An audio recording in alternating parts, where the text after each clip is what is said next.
Witajcie moi roztowni. No, Jerzek Fest zniesmaczony tym, co dzieje się w Rzeczypospolitej. We piątek byłem na Filharmonii i myślałem, jak ten wypadek przy pracy, który się może zdarzyć. Bo co tam widział? No, zaczął się koncert i goście, że tak powiem, z elit, z władz po cichu wylazły. Potem w trakcie koncertu też były takie osoby, co wyłaziły i sterowały innych. Prowadzenie koncertu było kiepskie, bo nic tam nie gadali o tej najważniejszej sprawie, czyli o tragedii górnośląskiej. Poza tym, co powiedział pan profesor Kozioł, to resztę było miałkę. A ci, co ich tam niby najbardziej uszanowali, normalnie pikli. No ale jak się dowiedział, co się dzieje w Warszawie, w Teatrze Wielkim,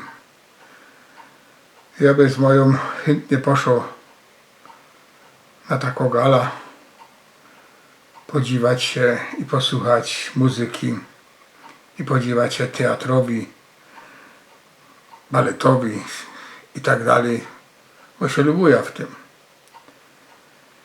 I tam jak na sala w los prezydent Rzeczypospolitej, to byli takie,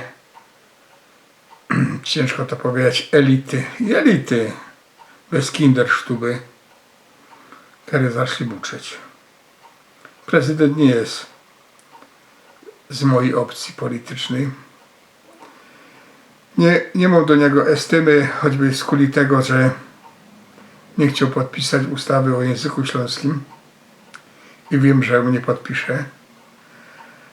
Ale kiedyś taki jeden polski poeta padał trzy urząd. Jak on reprezentował urząd prezydenta i tam zaczęli buczeć, to się domiesą normalne krowy, które na pastwisko powinny iść, a nie mianować się elitami Rzeczypospolitej. Bo to nie są elity, to są i elity, których się musimy jak najprędzej pozbyć. Mam nadzieję, że się to stanie. No, to do jutra, niech wam się darzy jako mnie, albo jeszcze lepiej, z pomboczkiem.